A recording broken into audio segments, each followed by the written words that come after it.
What's up, you guys? Assassin here, and today, finally, I am back.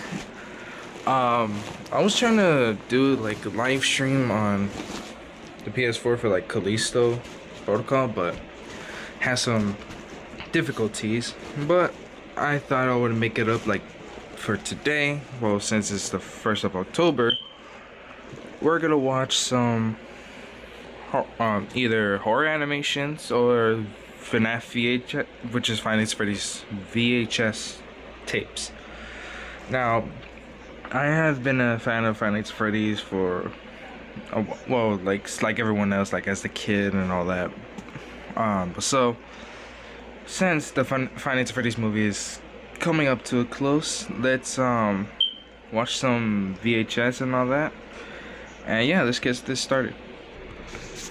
Actually, I will do the FNAF VHS for another time when I get the right moment. So we're gonna actually just watch pure horror animations. I kind of don't remember which ones I did watch or which ones I did watch. And last time I was trying to do another video of this, but it got copyrighted for reasons. So this time I'm actually gonna put credits to the people I watch, like Llama Arts. We're gonna watch a few videos of Llama Arts, and I'll leave their channel I'm gonna leave their channel in their description below. So yeah. So the first video we're gonna watch is the True Pizza Delivery Horror Stories animation. It's by Llama Arts. And I will leave their channel in their description below. So I hope you guys could hear it good and all that. So let's get started and do it.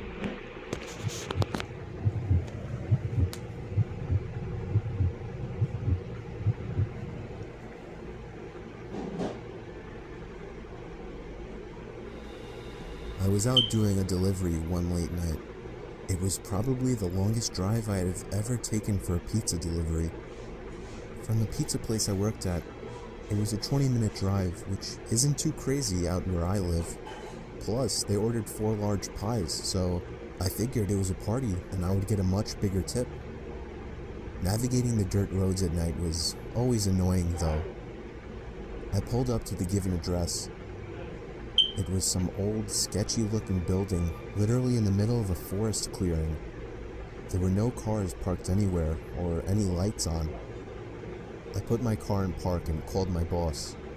I asked him to reread the address at least 3 times to make sure I typed it in right, but that checked out. I could tell he was in a really bitchy mood, and he told me to at least knock on the door and check it out. He would normally get mad if we took back 1 pie, but I was afraid of what he would do if I brought back 4. I was insanely unnerved, but got out anyway and forced myself to the front door of the building. There was no doorbell, so I just knocked really hard. I heard nothing and didn't really expect to hear anything. I was extremely disappointed, not because nobody answered the door, but because I was realizing that it was all a waste of time and gas. I knocked one more time out of desperation, and then began to hear some kind of rustling noises from inside of the building.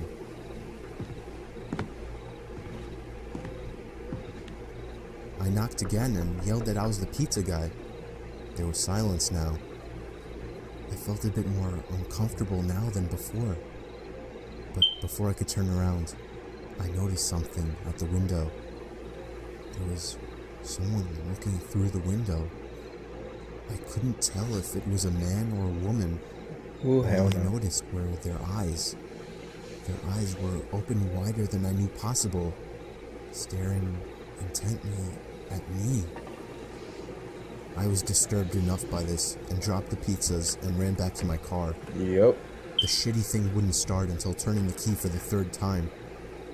I drove off the grass and back onto the dirt road, but I felt the car rocking about, shaking and bumping. Something wasn't right. I didn't make it far from the building before I started hearing a sharp scraping sound coming from outside. There was so much resistance that I couldn't even drive. The car came to a stop. I got out of the car to check what the hell was wrong. A chill ran up my spine as I began to feel like my heart was constantly skipping beats. My tires had been slashed and had completely fallen off the rim. Not just the front though. All 4 tires were slashed. I realized somebody did this when I was knocking on the door to that building.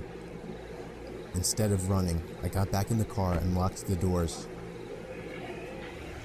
I was so close to that building, I could practically see it from where I was, if it weren't for the trees blocking the view. I dialed 911 and explained everything to the operator. She told me the cops would be over as soon as possible and that I need to stay hidden. I asked her if it was advisable to stay in the car or run, and she told me it would be best to stay in the car with the door locked. She asked me to stay on the line with her until the cops arrived. My whole body was shaking. In all directions, there was nothing but dark, seemingly endless forest. I knew it would take forever for the cops to get there. I was not comfortable with sitting in that car so close to whoever did this. The next part, though, is what utterly destroyed me. It still shakes me to this day, and I hope nobody ever has to experience this kind of fear. As I was scanning all the windows, making sure nobody was outside, I looked in the rearview mirror, and there was the same person I saw at that window. Eyes open wider than ever. Oh shit. I could see now that it was a woman, and I could ever so slightly see a smile begin to spread across her face.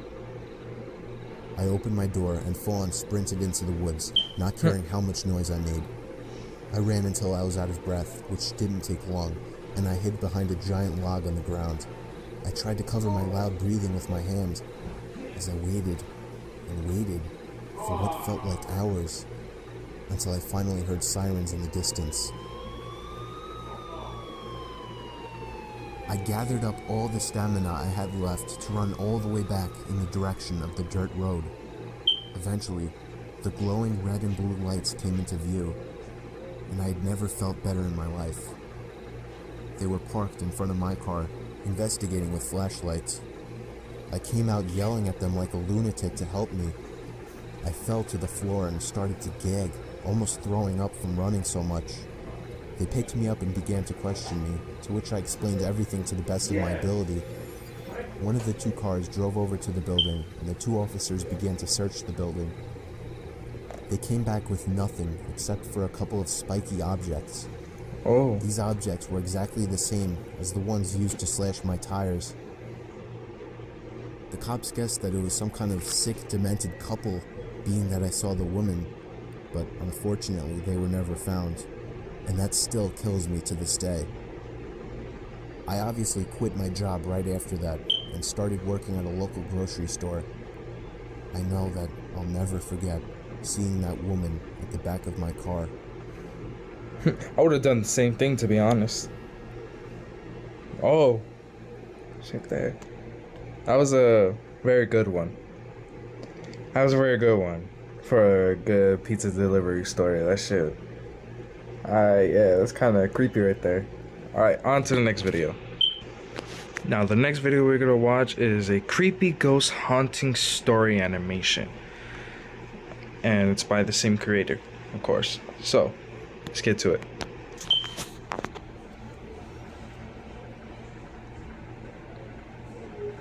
This happened about 5 years ago when I was 21. Me and my friend Seth got into this app which showed me ghosts. We'd go out ghost hunting, but nothing much would happen. Sometimes a dot would appear on one of our phones and it would say random words. We would ask, "How did you die?" Stuff like that. And sometimes the answers lined up, but it was mostly random. One night, around 2 a.m., Seth suggested going to the cemetery to see if the app picked anything up. That's the one thing you should not do. Go to the cemetery and test it out. That is just stupid, but I guess they just want attention and see how it goes. I was hesitant, but I nervously agreed.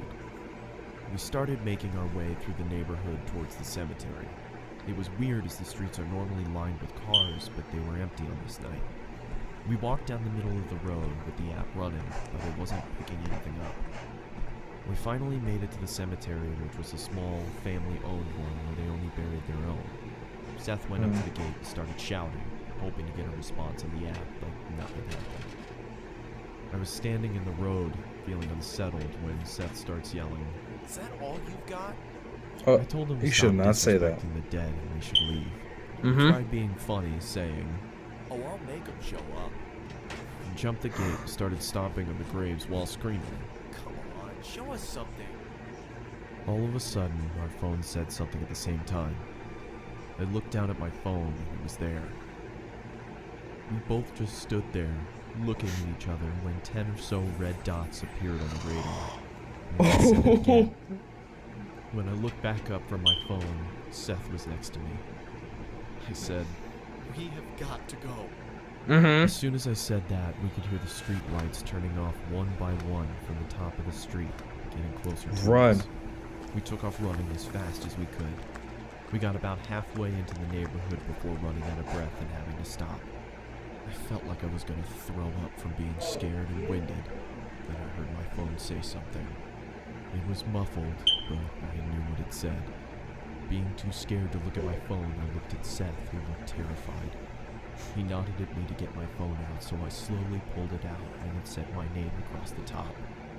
I turned my phone off and said, "Screw this, I'm done." We made our way back to my house and had a cigarette to calm down. We were talking about what just happened, almost not believing it, when I heard my phone again. This time it was my sister's name. We just stood there, frozen, not saying a word, when it went off again and said my brother's name. I took my phone out, turned it on, and deleted the app. I asked Seth to stay the night, but he refused.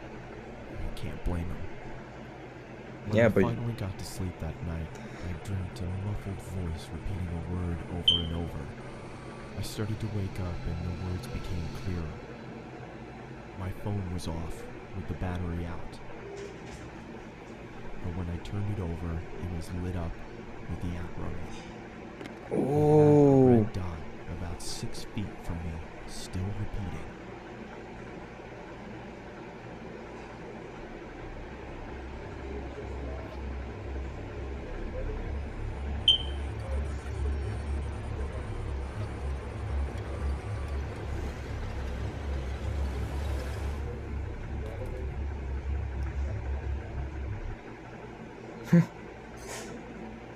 I woke up the next morning and went to the bathroom.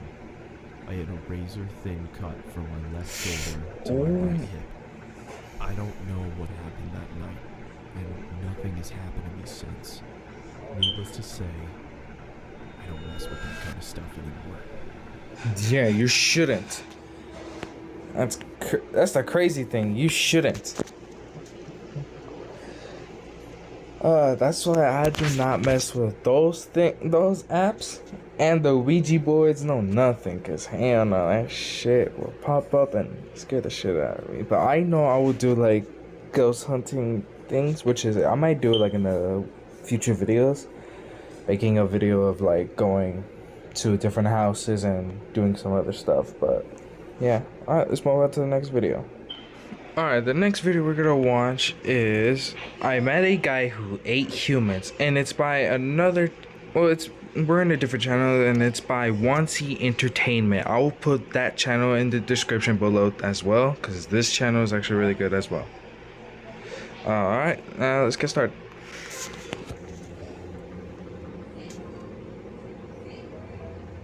This happened when I was in college. I was 20 at the time, studying for an upcoming exam in biology. That is, until my roommate busted in my room. She wasn't yelling, but I could see she was drunk by her excitement. I rolled my eyes and sighed. I completely lost focus now. But it was okay. I'd kind of gotten used to her behavior. She was a party girl while I was, well, a nerd. I tried to get back on my reading tracks again, but she patted me on the back and drunkenly giggled before speaking. No. Come on, Jasmine. Every time I see you, you're always reading a book. I sighed before speaking. And every time I see you, you smell of alcohol and vomit. She Damn. frowned at me. How about this? I'll be quiet all week if you come to this party tomorrow at 8. I wanted to say no, but then I thought about it. I mean, I do always work really hard. Besides, she won't barge in like this for the whole week? Sounds too good, I thought to myself. So I nodded and continued to read. We got ready. I hadn't dressed up in ages, so I was kind of excited. The party was loud, filled with drunk people making out, bumping and dancing. The party was hosted in a basement-like setting, only it was much bigger and had a lot of space. I'm not going to lie, I did have a few drinks. I wasn't drunk, but I was definitely tipsy. So, as my view became tilted, this guy comes out of nowhere and has small talk with me. He was fairly attractive. He didn't seem drunk. We met and exchanged names. From what I remember, he had red dyed hair and blue eyes. He was white and about 6 feet. His Damn. name was Luke. We laughed and talked about topics like studying and books and that kind of thing. The talking went on for about a half an hour. He then said, "Hey, I'm going to get another drink. Want anything?" I said, "Why not? I mean, I'm having fun." So later on, he came back with drinks.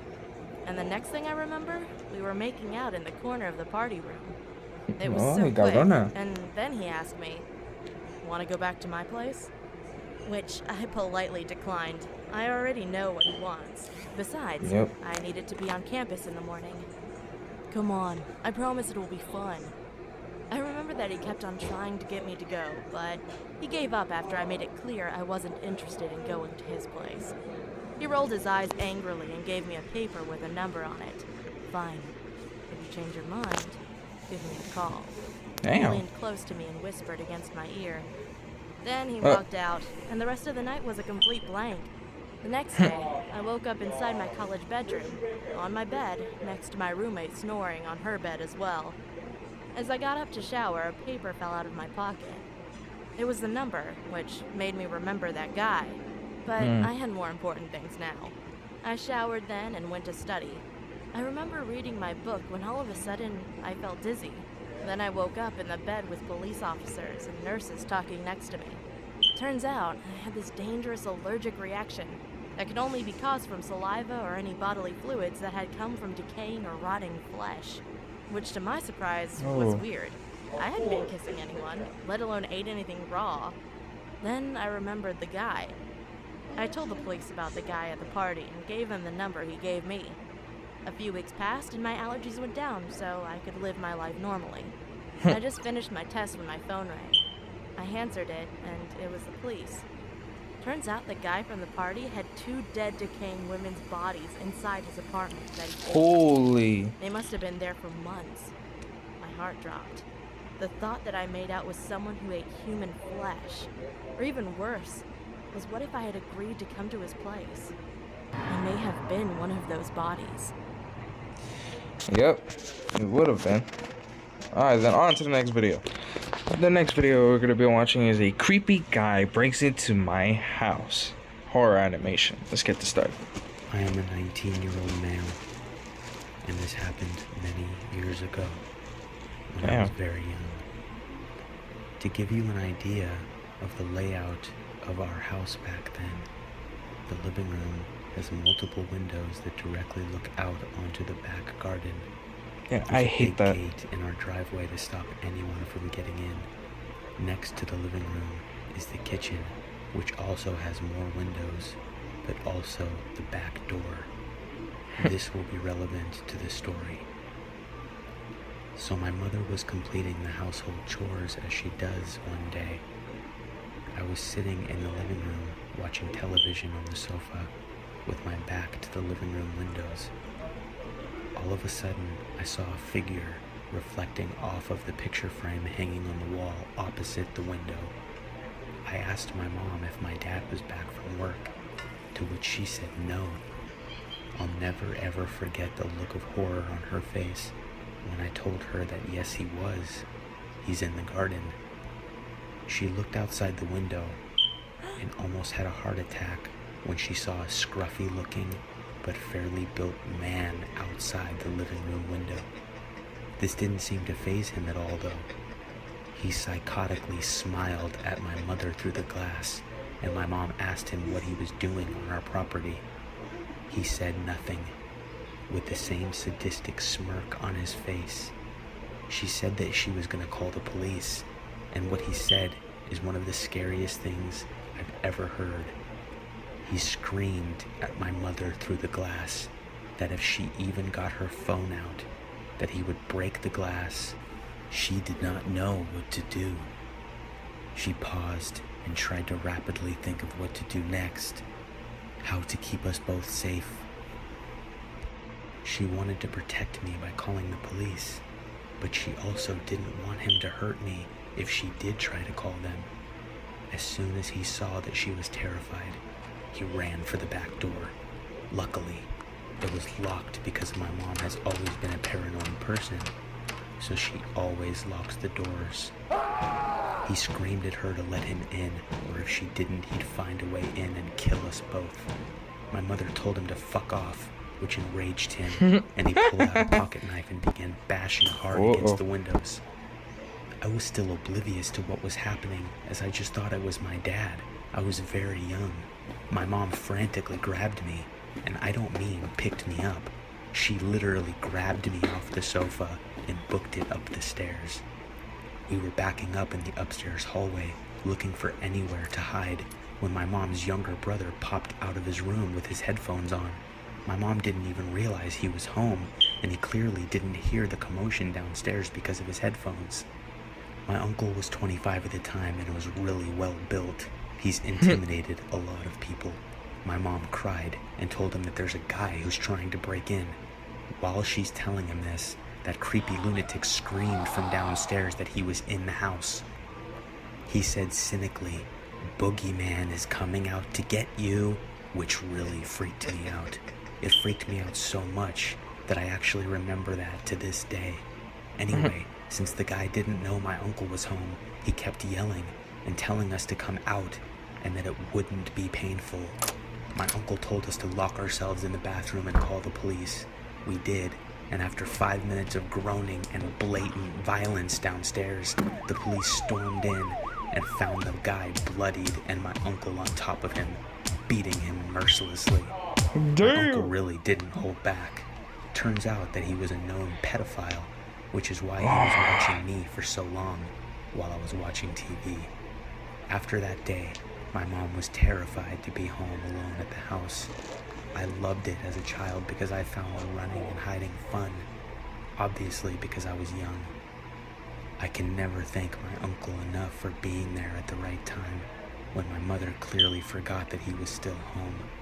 It honestly gives me chills, wondering what he would have done to my mother and myself if my uncle was not there.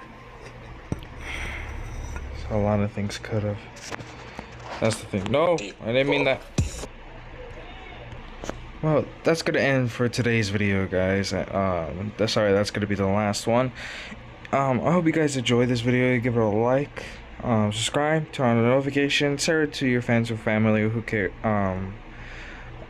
And I'll put those two channels in the description below so you guys could see more of their stuff. They're really awesome. And other than that, I'll see you guys in the next video. Peace out, everybody. Goodbye.